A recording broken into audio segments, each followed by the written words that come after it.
Okay, so without further ado, we will go into... So before we go into the actual app itself, I'm going to cover a couple of things on the screen first. Sorry if I keep putting my elbow on and shaking the camera there. So first we've got a settings button.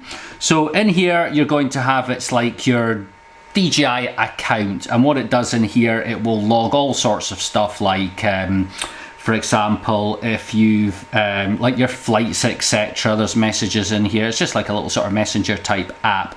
Now if you do have multiple devices, or you already have a DJI flight account, you can actually sync this one to your existing ones. That's why there's nothing in here, because I haven't actually sank it yet, if that would be the word for it. So we have that in there. In here we have our flight logs. Now this is actually quite an interesting one, because as you can see in here, oh look, flight log, 1 minute, Shenzhen City. That was obviously where it was built. So so top distance, so in here you'll have all sorts of things like the countries you've been to, distances, your altitude. Of course your altitude should not be above 400 feet, because that is the legal limit. Well, it is in the UK and should be everywhere else. So you've got all things like total flight time, etc. I'll be honest with you, I don't know why it's saying 12 hours, unless it was actually switched on for 12 hours at the factory. I'm not too sure about that. Flight times 126. Oh sorry, what this will actually be doing, it appears it has actually sank to my account. So this is just some of the flights that I've done. So we're going to come back out of there. I can explain that on another video in more detail. But if we go into here, in here we have got one handy thing that you might want to try before you fly the real thing, is you do have a simulator function. So basically what it will do is it will simulate the flying of the drone. So probably a good idea to do this first before you actually fly the craft for the first time. But again, I'm going to come back to this on another video, because this is all about the craft. So we're going to go back here. Go back to Academy, but what we're wanting to do, you're out in the field, you want to fly, we're going to go into the DJI Go app itself. Boom! Spider-Man does everything a Spider-Pig does, if you're into The Simpsons. No, it actually does much more than just looks at Spider-Man jigsaws. So at the moment, obviously, red cannot take off. Of course it can't, because we're in a house, we won't have GPS or anything. So what I'll do is I'm just going to do a quick run round of the app. If you're new to things like this DJI app, because it's your first drone, don't try and like bite it all off at once. Most of it you just don't need to know. Leave the camera on automatic, etc. And just have fun and fly. And what I will do, I will go over the very basics of what you have to know. So first thing at the top, this is a status bar. You see my finger in here? Yep. In fact, I'm going to zoom this out slightly so you can definitely see my hand pointing at stuff. So the first thing we have here, this is the main status bar. When it's green, you can fly. Simple as. In here we've got our first menu.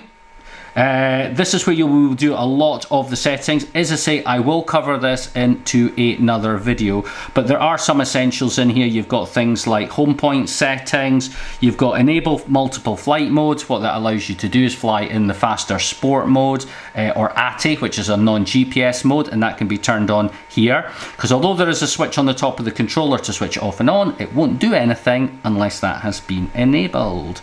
So there's also beginner mode. Turn that on and the craft won't fly further or higher than 30 meters.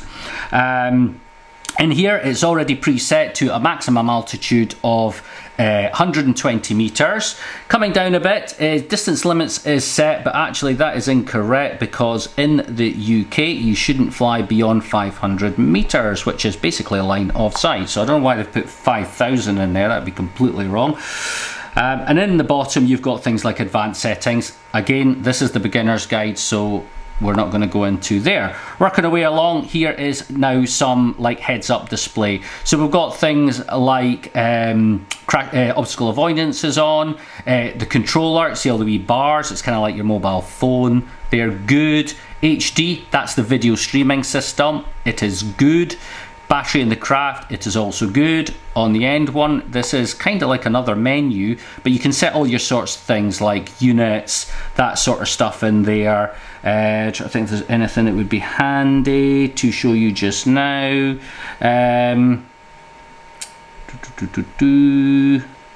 No, I think we're pretty good. This is all fairly advanced stuff, because believe me, you can just change everything in a DJI Phantom. So coming back along the top, this is going to show you camera settings, which I'll show you how to change in a minute. So it's your ISO, shutter speed, f-stop, your exposure control. Obviously camera's on auto, always a good place to start. Your pictures are taken in JPEG. You can also have that to either JPEG and RAW, which is generally what I shoot in, so you can play with it. Capacity, and the two N ones. Now, what it is, now this is going to probably catch a lot of people out, you do have to focus the camera. This is not like the Phantom 3 or the Phantom 4. You probably heard me when I tapped the screen before, you get the wee tick, If you forget to do that, you're going to take off and you're not going to notice it, but all your pictures are going to come out soft because they weren't focused. So best practice to do, take off, point the camera at the horizon, hit the tap focus, and then generally forget about it, because it's going to focus on infinity, and unless you're trying to shoot something a few meters away, it should be cool. But if you forget about that and you have happened to tap focus it on something much closer, like Spider-Man, and you take off, and then you've got like Dr. Octopus or something tearing down a skyscraper, shot of a lifetime, you're not gonna get any of it. You're going to be pretty miffed off. So that is that. There's also, if you touch that button there, this now gives you exposure control. So when you tap on that thing, as you can see it getting awfully bright, and then when we go into the white part, it's going to dull right down. So you can juggle between the two. There's also an exposure lock if you want it, which is quite handy, especially if you're shooting a lot of contrasting jobs. Moving down, the first button there, what that does is that moves you between photo mode and video mode. Now, the camera settings, which are below, as you see, this is like a, you're buying a compact camera, or to be honest, you're buying a DSLR nowadays, because this has got that kind of sort of high-endness to it. You've got all your ISO adjustments, aperture, shutter speed, and all that can all be adjusted there. And then you've got, so that's camera settings. You've got video settings in here, so you can change things like whether you're shooting in 4K or 1080. I generally shoot 1080. The packet, whether you're in, if you're America, NTSC, but as I am in the UK, boom. There we go. Boom. I want PAL, otherwise it's going to jutter like hell. And you've also got things like, your color styles and stuff. I'll be honest with you, I tend to fly on none. And then if I want to richen up the colours, I do it later on. Problems you get sometimes if you set it to vivid, it does look good and it's fine for YouTube and stuff, but if you do something a bit serious with it, it might look oversaturated. So that is that. And then of course, if you switch over to camera, you've now got your camera settings. So for example, I said about shooting in JPEG and RAW, that's what I do. I can set that there. You've got your color styles again, and then of course you've got your settings there. So you would have had this for the video as well. So all your different video settings there. Again, I'll cover this in a more in-depth video later on, because again, I would just do the basic settings and then set it to auto. No point in confusing yourself. So you've got all that. Down here you will have, well, SD card is empty, but normally in here you would have all your photographs and your videos, and you could play them back. And there is a video editor, like when we first came into the first screen, there was a video editor, so you can actually edit your videos in this as well. And then along the bottom we've got a bit of telemetry. VPS, what that is, that's the visual positioning system. So that's like the sensors on the bottom of the craft, so it gives you an absolute accurate distance from craft to ground. It comes up here. Here you've got your actual height and distance on the top. So that's going to be a wee bit more approximate than that, because after about, it's either 3 or 10 meters, that goes out of range, and then that will cut in. And then of course you've got horizontal speed in miles an hour and vertical speed in miles an hour. Then across to here, this is actually where all the maps will be. Now, I've not cached the maps on, because normally the maps would actually be here to show your home point, and you can either have them as like maps or as in satellite maps, and you can really see where you are. So that's quite good. And this all works for example, when you want to replay your flight logs, etc. It all gets replayed onto the maps. So we have that, and then coming across here we have a few special features. One is auto takeoff. I'm going to be honest with you, as you see there, you slide that across, boom, up it goes.